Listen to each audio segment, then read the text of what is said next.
I want to talk about vessels of honor. Why? Because the Lord has revealed to me that at this hour, in this time, in the church,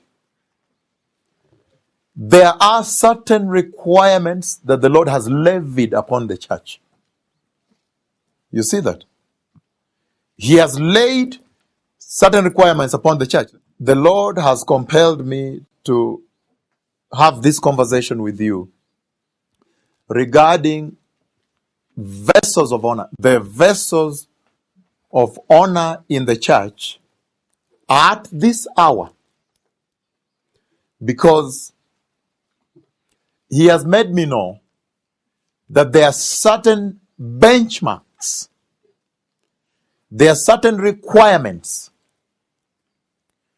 there are certain standards that the Lord has now set up that are required of the church at this hour. And in looking at the vessels of honor, you will occasionally hear me refer them to as the vessels for this hour. So vessels of the hour, vessels of God, vessels of Jehovah, vessels of the Lord, vessels of glory. You will hear me make several references to them. You will discover one thing, that I will anchor myself on getting rid of the yeast. That is going to be like the subtitle within the main message, Vessels of Honor. The subtitle then becomes getting rid of the yeast. Hallelujah. Amen. Now, I want to begin at the baby steps, the infant steps, kabisa, the first initial steps. How does the Lord look at vessels of honor? And what does the Lord define as vessels of honor? And what then would vessels of honor in the house of the Lord be at this hour? Hallelujah. Amen. And so, I want you to focus on me, precious people, that I may bring this to you. Now, just focus on me on this. I want to go to a very primary place, an original place, at which the Lord underscored for us the true significance and gravity of what it takes to be a vessel of honor. Hallelujah. Listen to me now. One time, when the children of Israel, when they were taken into Egyptian captivity, Egyptian slavery, it was not a coincidence. When the Lord had earlier on engaged with Abraham, engaged with Jacob, He told them that part of the covenanting with Him, Jehovah covenanting with Israel, involved a long range forecast on the path that the house of Jacob would follow, right? And He spoke to them. I'm talking about the patriarchs.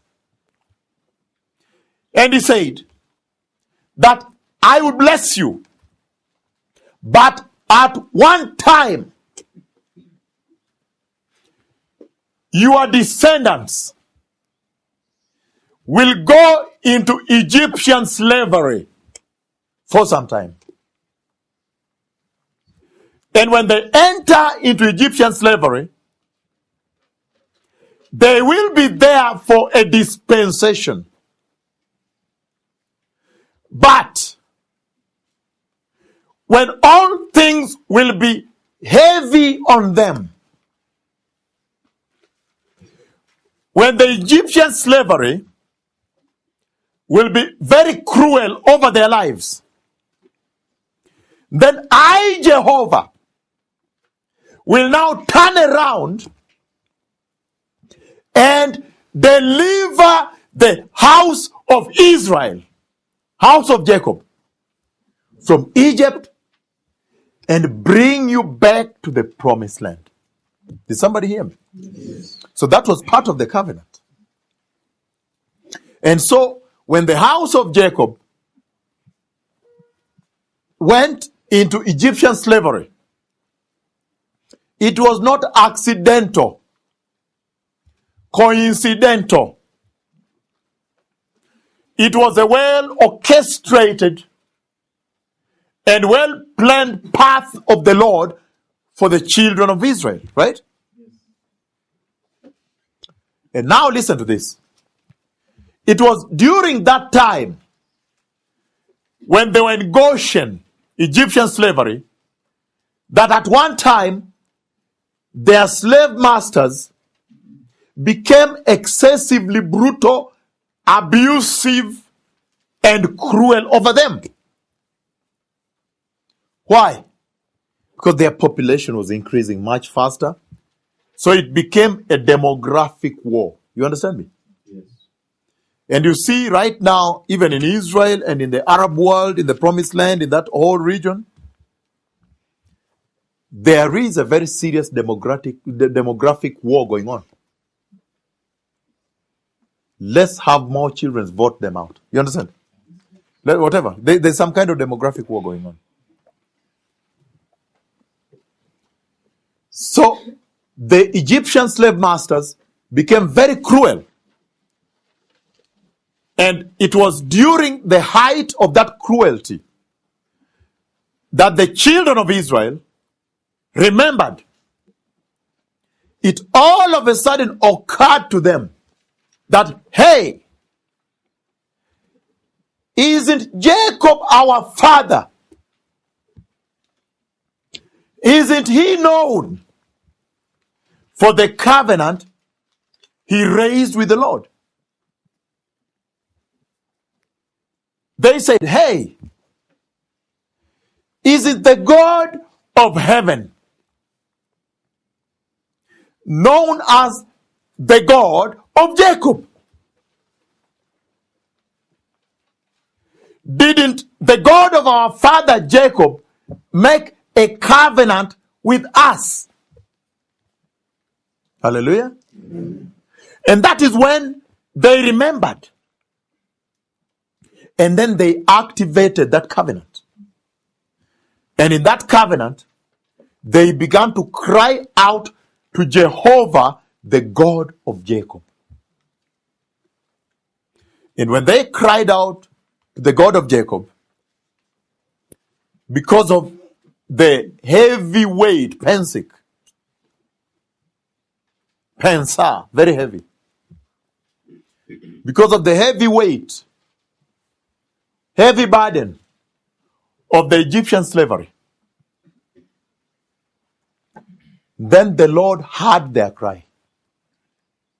And so it is during this conversation between Jehovah and the house of Israel that we are going to underscore. You are going to see the Lord underscore the significance of constructing or building unto him the process of designing vessels of honor. So when the house of Israel cried out to the Lord decided to raise unto them Moses, the man of God. Moses, the prophet of Jehovah. And it was during that time when Moses was summoned by the Lord to receive forth instruction that he should take to the house of